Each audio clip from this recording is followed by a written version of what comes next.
Welcome back, everyone. ট্রান্সলেশনে past perfect টেন্সটা অত্যন্ত গুরুত্বপূর্ণ।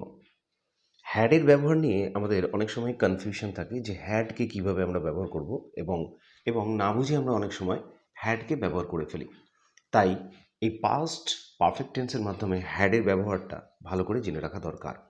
এতে ট্রান্সলেশনে অনেক কাজে লাগে, প্যারাগ্রাফ, লেটার্স ইত্যাদি রাইটিংগুলো লিখতেও অনেক কাজে লাগে।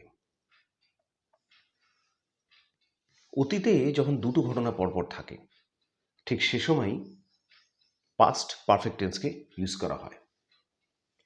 যখন দুটো ঘটনা থাকবে অতীতকালে, তখন একটা ঘটনা যেটা সবথেকে আগে ঘটেছিল সেটা পাস্ট পারফেক্ট টেন্সে রাখতে হবে এবং সেখানে হ্যাড ব্যবহার করতে হবে আর ভার্বের পাস্ট পার্টিসিপল রূপটি ব্যবহার করতে হবে। এবং যেটি পরে ঘটেছিল, অর্থাৎ অন্য যে টেন্সটা এখানে থাকবে সেই পার্টটুকুনের জন্য সিম্পল পাস্ট টেন্স ব্যবহার করতে হবে। এবার কিছু উদাহরণ দিয়ে নিশ্চয়ই জিনিসটা পুরোপুরি ক্লিয়ার হয়ে যাবে তোমাদের কাছে। যেমন ডাক্তার আসার আগেই রোগী মারা গিয়েছিল, অথবা ট্রেন ছেড়ে দেওয়ার আগেই আমরা স্টেশনে পৌঁছে গিয়েছিলাম। তাহলে এক্ষেত্রে আমরা আগে স্টেশনে পৌঁছে গিয়েছিলাম আর ট্রেনটা পরে ছেড়েছিল, তাহলে এখানে দুটো পার্ট আছে, এক্ষেত্রে পাস্ট পারফেক্ট টেন্স ব্যবহার করতে হবে। কিংবা ডাক্তার আসার আগেই রোগী মারা গিয়েছিল, তাহলে রোগী মারা গিয়েছিল সেটা হচ্ছে আগের পার্টটা, তারপরে ডাক্তার এসেছিল। ঠিক এ ধরনের সেন্টেন্সটার ক্ষেত্রেও কিন্তু পাস্ট পারফেক্ট টেন্সকে ব্যবহার করা হবে। এবার বেশ কিছু উদাহরণ দিলেই তোমাদের ব্যাপারটা ক্লিয়ার হয়ে যাবে। এই সেন্টেন্সটাকে দেখো, ঘন্টা বাজার আগেই আমরা স্কুলে পৌঁছে গিয়েছিলাম। তাহলে এখানে দুটো পার্ট আছে, একটা হচ্ছে আমরা স্কুলে পৌঁছে গিয়েছিলাম, এটা আগে ঘটেছিল, আর তারপরে ঘন্টা বেজেছিল, মানে এই পার্টটা। তাহলে এটার সেন্টেন্সটা আমরা লিখতে পারি এইভাবে: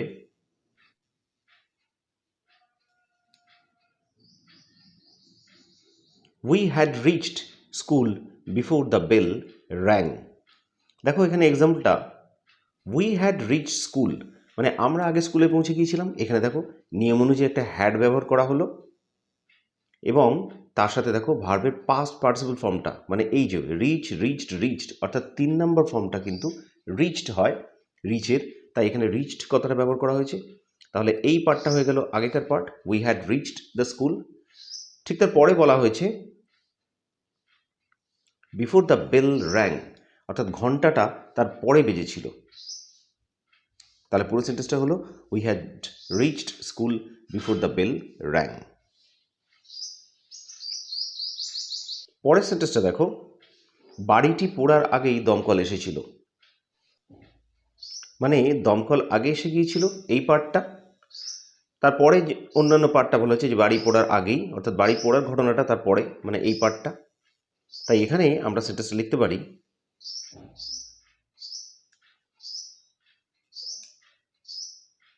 the fire brigade had come before the building burned. এখানে ফায়ার ব্রিগেড এই কথাটার মানে দমকল বাহিনী।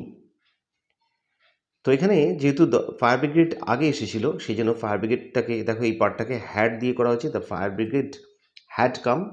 তার পরের ঘটনাটা পরে উল্লেখ করা হয়েছে, বিফোর দ্য বিল্ডিং বার্নড, এই পার্টটা।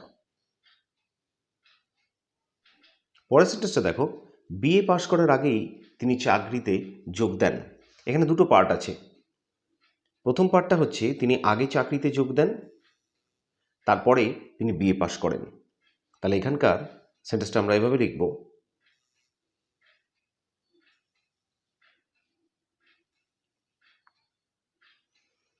হি অথবা she had joint service before he past BA. এই পার্টটা তো দেখো হ্যাড দিয়ে করা হয়েছে, যেহেতু এটা আগে ঘটেছিল। জয়েন্ট মানে জয়েন কথাটার 3 নম্বর রূপ, মানে ভার্বের 3 নম্বর রূপ, অর্থাৎ পাস্ট পার্টিসিপল জয়েন্ট, এটা হলো joint service before he past BA. এই যে হি পাস্ট বিএ, এটা তার পরেকার ঘটনা। তাহলে এটাকে সিম্পল সেন্টেন্সে রাখা হয়েছে। পাস্ট হচ্ছে পাস্ট কথাটার সিম্পল পাস্ট টেন্স। তাহলে পুরো কথাটা হলো he or she had joint service before he passed BA। এরপর সেন্টেন্স দেখো, শিক্ষক মহাশয় ক্লাসে ঢোকার আগেই আমরা উঠে দাঁড়িয়েছিলাম। তাহলে এক্ষেত্রে আমরা উঠে দাঁড়িয়েছিলাম, এই যে পার্টটা এটা আগে ঘটেছিল, তারপরে শিক্ষক মহাশয় এসেছিল। তাহলে এখানে ট্রান্সলেশনটা হবে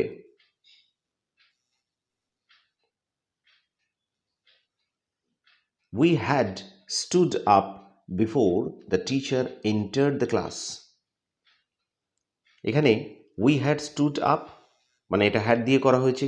স্ট্যান্ডের 3 নম্বর ফর্মটা মানে ভার্বের 3 নম্বর রূপ হচ্ছে stood, পাস্ট পার্টিসিপল রূপটা। তাহলে we had stood up আমরা উঠে দাঁড়িয়েছিলাম।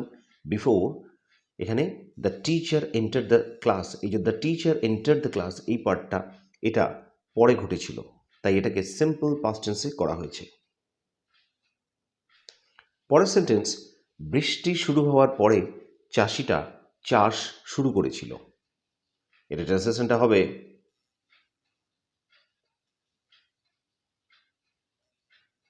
The farmer started cultivation after the rain had set in.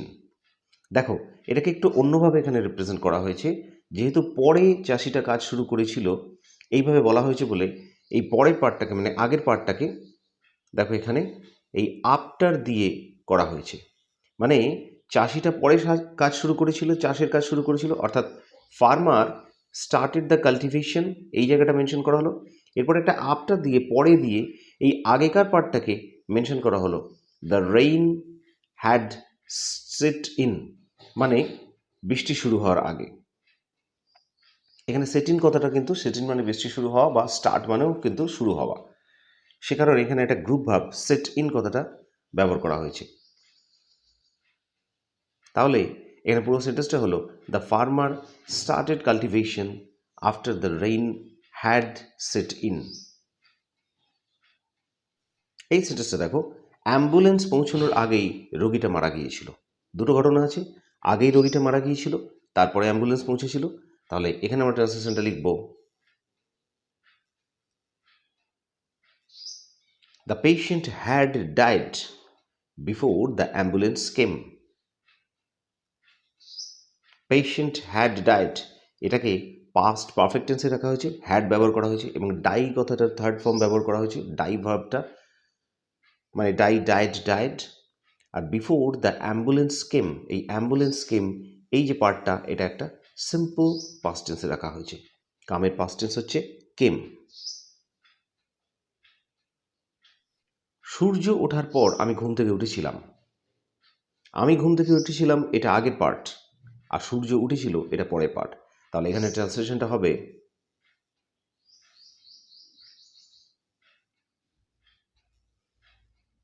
I rose from my bed after the sun had risen। এখানে I rose from my bed, এখানে এটা হচ্ছে পরেকার ঘটনা ঘুম থেকে ওঠাটা, আর after the sun had risen মানে সূর্য তার আগে উঠেছিল, তাই এটাকে হ্যাড দিয়ে করা হয়েছে। রাইজের পাস্ট পার্টিসিপল হচ্ছে রাইজন, RISE রাইজ, এই ভাবটার পাস্ট পার্টিসিপল হচ্ছে রাইজন, তাই এখানে হ্যাডের পরে রাইজন বা কথাটা ব্যবহার করা হয়েছে। এরপরে চিঠি পাওয়ার আগেই বাবা টাকা পাঠিয়ে দিয়েছিলেন। দুটো ঘটনা আছে, আগে বাবা টাকা পাঠিয়ে দিয়েছিলেন এবং তারপরে চিঠি পাওয়া গিয়েছিল। এখানে ট্রান্সলেশনটা হবে father had sent money before he received the letter.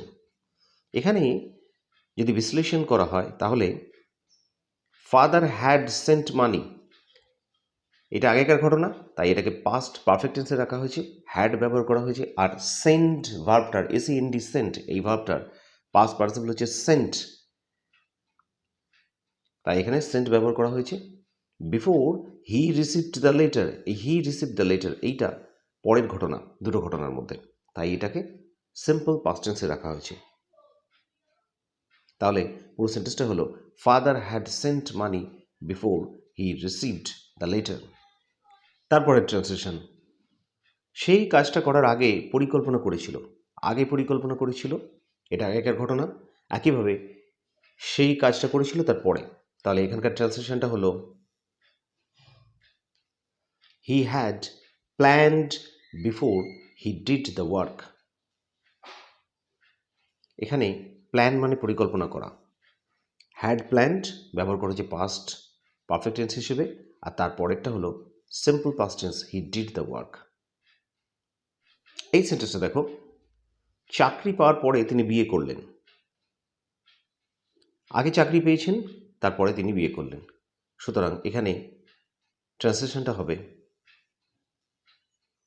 He married after he had got or gotten service. তাহলে এখানেও দেখো হি ম্যারিড এই পোর্শনটাকে কিন্তু পরেকার ঘটনা হিসেবে মেনশন করা হয়েছে। আফটার ব্যবহার করা হয়েছে কিসের পরে, না এই ঘটনাটার পরে, অর্থাৎ এইটা আগেকার ঘটনা। তাহলে হি হ্যাড গট সার্ভিস মানে সে চাকরি পেয়েছিল। গেটের পাস্ট পার্টিসিপল কিন্তু গটও করা যায় আবার গটনও করা যায়, সেই জন্যই এটাকে একটা স্ল্যাশ দিয়ে দুটোর মধ্যে যে কোনো একটাকে ইউজ করা যেতে পারে, এইভাবে দেখানো হয়েছে। তাহলে he had got or gotten service এটা আগেকার ঘটনা, যে তিনি আগেই চাকরি পেয়ে গিয়েছিলেন। তারপরে হি ম্যারিড তিনি বিয়ে করেছিলেন। তাহলে পুরো সেন্টেন্সটা হলো he married after he had got or gotten service. স্টুডেন্টরা, আজকের ভিডিওটি ছিল এই অবধি। আশা করি এতগুলো এক্সাম্পল দিয়ে পাস্ট পারফেক্ট টেন্স নিশ্চয়ই তোমাদের কাছে সম্পূর্ণ ক্লিয়ার হয়েছে, এবং এটাও ভবিষ্যতে তোমাদের ট্রান্সলেশন করতে অনেক অনেক কাজে লাগবে। ভিডিওটা ভালো লাগলে একটা লাইক করো, শেয়ার করো, আর কমেন্টসে জানিও যে তোমাদের এটা কতটা কাজে লাগলো। আবার দেখা হচ্ছে নেক্সট ক্লাসে এরকমই কোনো একটা ভিডিও নিয়ে।